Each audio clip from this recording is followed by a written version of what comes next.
Bonjour YouTube et bonjour chers internautes et bienvenue au Manga Café, en tout cas à Manga Family Store, pour un petit bilan lecture. Aujourd'hui ça vous avait manqué, vous me l'avez réclamé, et donc aujourd'hui on va parler bilan lecture.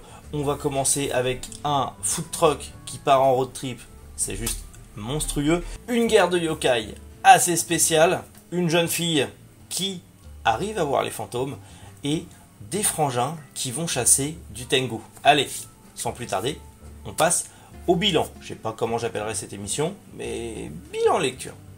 Crazy Food Truck, je savais déjà que ce manga allait me plaire, je vous en avais parlé dans le Manga Café News, je me suis dit, vu de quoi ça parle, ça a l'air beaucoup trop bien, ça a l'air très ambitieux. Quand je l'ai reçu, je l'ai lu, j'avais un petit peu de temps de libre, le magasin c'était calme, je l'ai lu et bordel, quelle claque, j'ai giga accroché à l'histoire. Alors par contre, ça va faire que 3 tomes, je trouve ça assez particulier, mais j'ai bien aimé le délire, vraiment ce mélange post-apo, justement, où on est vraiment dans du post-apo, pas mal de références à d'autres films de SF, d'autres catégories, en tout cas de SF. C'est assez bizarre le mélange, parce qu'on est sur du post-apo, mais en même temps, on est dans un monde imaginaire, et en même temps, on ne sait pas trop ce qui s'est passé, de pourquoi, du comment, les océans se sont raréfiés, pourquoi il y a des déserts partout. On n'a pas encore l'explication. On sait on est dans une région maritime qui est devenue un désert. On sait notamment qu'il y a une sorte d'organisation militaire derrière. Il y a cette jeune fille qui est retrouvée comme par magie par notre héros principal et qui est trait pour trait en gros Lilou du 5e élément. Hein. Clairement pour moi c'est Lilou du 5e élément, en peut-être un peu plus déjanté et qui finit tout le temps à poil. Ça c'était le côté où ce qui m'a dérangé le plus, c'est qu'elle était souvent à poil pour rien, mais c'est pas grave, le héros n'est pas un gros pervers dégueulasse, au contraire il lui dit tout le temps de se rhabiller, il a plus un côté paternel envers cette jeune fille. Mais j'ai trouvé ça vraiment cool, ça se lit ultra vite, j'ai dévoré le manga à une vitesse pas possible, et j'ai adoré le délire, parce qu'au début on le voit faire des sandwichs au bacon, et ça donne faim, et à la fin t'as la recette pour faire les sandwichs au bacon à la Gordon. Je trouve ça génial, je trouve ça génial. Et bon, le délire Gordon c'est un mélange entre Heisenberg, Philippe Etchebest, et un gros routard style gros motard bourrin Hells Angels. J'ai trouvé ça giga classe. Le perso est giga classe. Donc j'ai très hâte de lire la suite. Et en même temps, j'appréhende un peu. Parce que 3 tomes pour finir ça, alors que déjà le 1 était allé à 100 à l'heure, le rythme était parfait. On était plongé dedans. T'es vraiment dans un film d'action.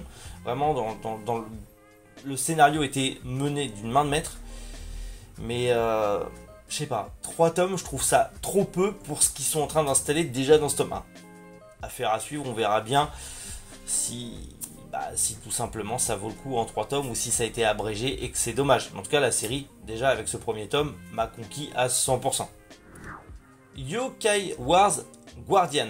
Pas Yokai Wars, ça n'a rien à voir avec Yokai Wars qui va sortir en septembre si je ne m'abuse. Là, on est sur Yokai Wars Guardian. Alors, pour le coup, on est sur du shonen, peut-être un petit peu pour les plus jeunes, on va dire, en tout cas c'est chez Nobinobi, mais j'ai bien aimé le délire. Alors par contre, ça n'invente rien, ça ne révolutionne rien, c'est vraiment le truc basique de chez basique, 2 orphelins, les deux ont la faculté, entre guillemets, de voir les esprits, et du coup, en gros, ça serait les descendants d'un giga, ultra, méga samouraï, chasseur de démons, chasseur de yokai, et on va dire que les monstres, parce qu'en gros ça parle de yokai, mais en gros il y a une société secrète des monstres du monde entier. En fait il y a un gouvernement mondial des monstres du monde entier, en fait très underground, très caché, où les monstres du monde entier se réunissent pour savoir comment terroriser les humains, tout ça, et ils ne peuvent pas,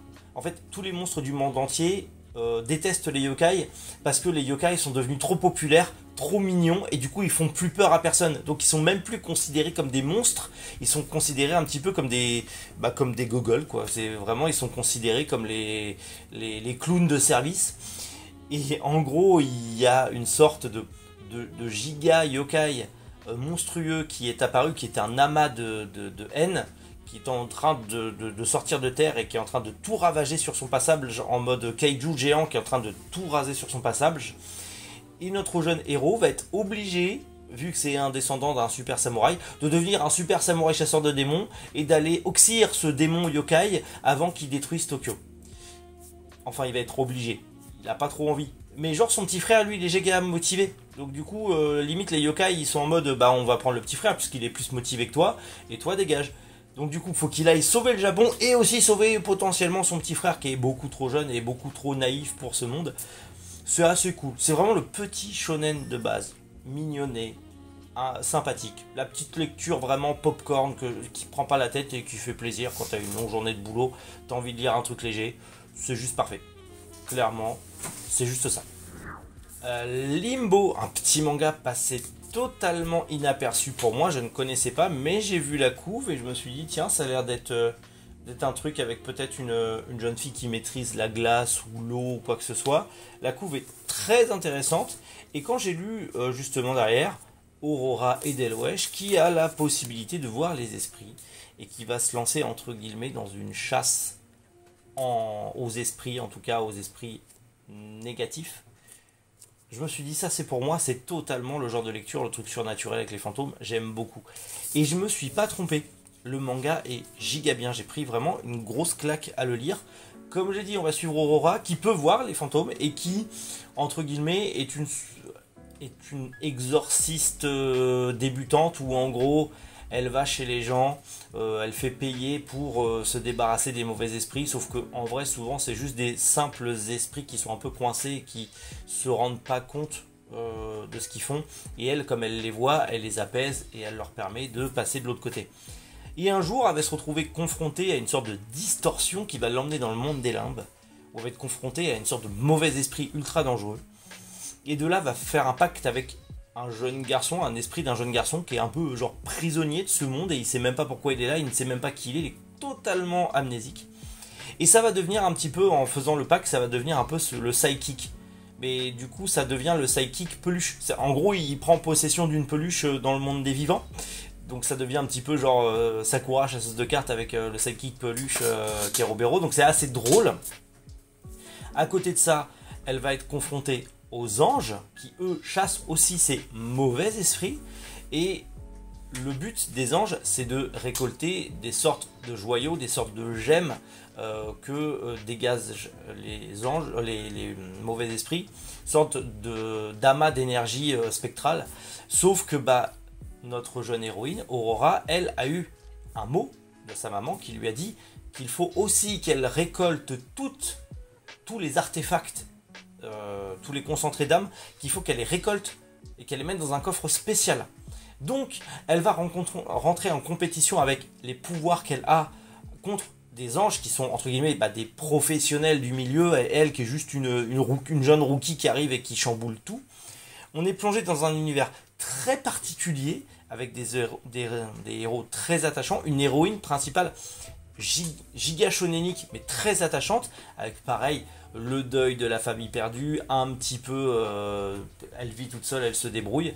C'est très compliqué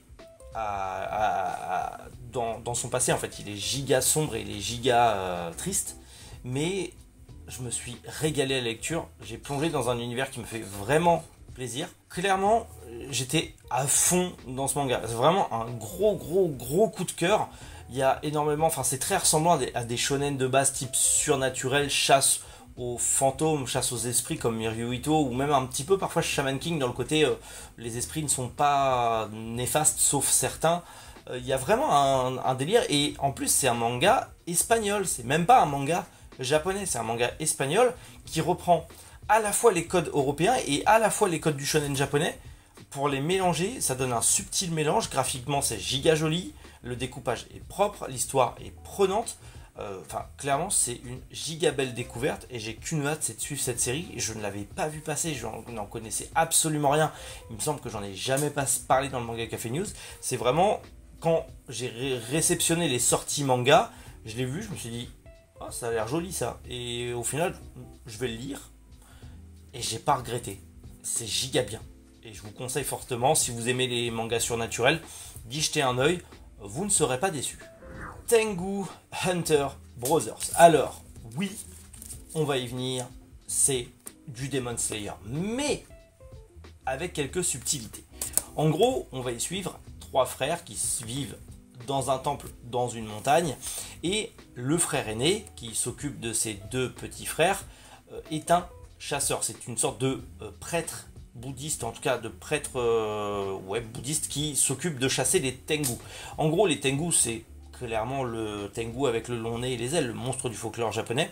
Mais un peu à l'instar de Demon Slayer, il y a le giga, le grand Tengu qui a été scellé et emprisonné parce qu'ils n'ont jamais réussi à le détruire, mais du coup il a réussi entre guillemets à se scinder en plein de petites entités, donc plein de mini Tengu qui ont colonisé les montagnes tout autour, où là où le grand Tengu est scellé, et bah du coup ils se nourrissent d'humains, et plus ils vont se nourrir d'humains, plus ils vont devenir intelligents et plus ils prennent forme humaine.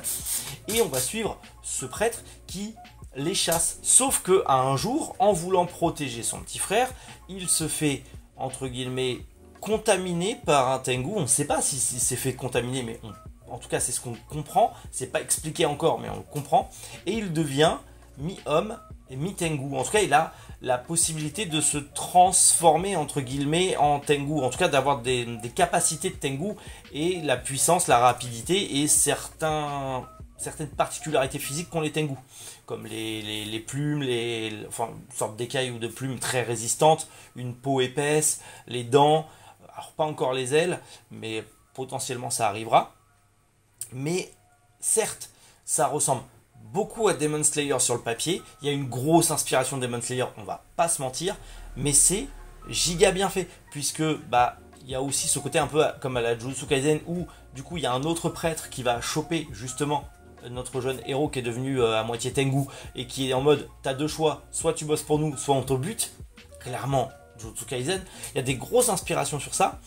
Et les 2 autres frères qui vont eux aussi devenir prêtres, passer le rituel et tout ça pour devenir prêtres, et du coup pouvoir aussi éliminer les Tengu. Mais par contre, il y a eu un passage qui m'a déchiré le cœur, je vous le dirai pas, ça spoilerait, c'est dommage, mais ces 2 tomes je les ai dévorés, j'étais à fond dedans. C'est pareil, c'est un shonen qui n'invente rien, clairement, si vous avez aimé Demon Slayer, vous allez aimer Tengu Hunter Brothers. Mais si vous n'avez pas aimé Demon Slayer et si vous en avez marre des shonen, vous n'allez pas aimer, clairement pas. Mais il révolutionne rien, il n'invente rien, il prend beaucoup de codes déjà existants dans le milieu du chasse aux démons, Demon Hunter du manga, en tout cas du shonen. Mais la lecture est giga agréable, c'est un bon manga popcorn. L'histoire est intéressante, on s'attache aux frères, on s'attache aux personnages, on a un peu peur pour eux, on s'attache à un personnage dans l'histoire qui malheureusement va pas rester longtemps, enfin il se passe plein de trucs, et ça va trop vite, et le tome 2 nous laisse sur un cliffhanger en mode vivement le tome 3. Et pareil, ce manga je l'ai pas vu venir, je me rappelle pas qu'il devait sortir, c'est vraiment pas un manga, enfin c'est un manga qui est passé sous mes radars. Et quand je l'ai vu, j'ai lu le synopsis, j'ai vu les couves, après les couves sont jolies, mais j'ai lu le synopsis et je me suis dit, tiens, faut que je me lise ça, ça a l'air intéressant. Et c'était beaucoup plus intéressant que le synopsis de base, et c'était beaucoup plus intéressant que ce que, en tout cas, le synopsis me laissait entendre, et j'étais vraiment plongé dedans. Après, j'ai beaucoup aimé Demon Slayer, donc forcément j'allais accrocher, et dans tous les cas, tout ce qui est manga surnaturel, tout ce qui est manga qui parle de yokai, ou de chasse aux démons, j'adore. Donc clairement, je pouvais que adorer celui-là. Donc si comme moi vous aimez ce style de shonen, je vous conseille aussi d'y jeter un oeil pour vous faire une idée. Lisez au moins le tome 1, mais clairement si comme moi vous aimez, vous allez vite tomber accro et prendre les 2 tomes et manger les 2 tomes. Et voilà pour mon petit bilan lecture très surnaturel en soi. On est vraiment sur du pur surnaturel, mais j'ai adoré ces mangas. Alors oui, vous allez me dire c'est que des débuts de série, mais bah du coup j'ai commencé de nouvelles séries et j'ai pas encore acheté. Ça compte pas dans le manga collect, mais clairement très bonne découverte. Limbo, gros coup de cœur. Tengu Hunter Brothers, pareil. Yokai Wars Guardians, c'est sympa. Je continuerai par curiosité, mais c'est sympa. Alors Crazy Food Truck, giga coup de cœur. Clairement, je vais pas le lâcher. Et en plus, en 3 tomes, vraiment, j'espère que la fin sera satisfaisante. En tout cas, si vous avez aimé cette petite vidéo bilan lecture, dites-le en commentaire. S'il y a des mangas que vous aussi vous avez lus et que vous avez aimé, on en discute aussi en commentaire sans spoiler les copains qui les ont pas encore lus, bien évidemment. Et sinon, je vous dis à demain pour une petite vidéo unboxing d'un colis d'un abonné. Je suis giga content parce que j'ai reçu des trucs vraiment trop cool. Je vous montre ça demain. Prenez soin de vous, passez un excellent samedi, un très bon week-end. C'était Méric. Bonjour les internautes.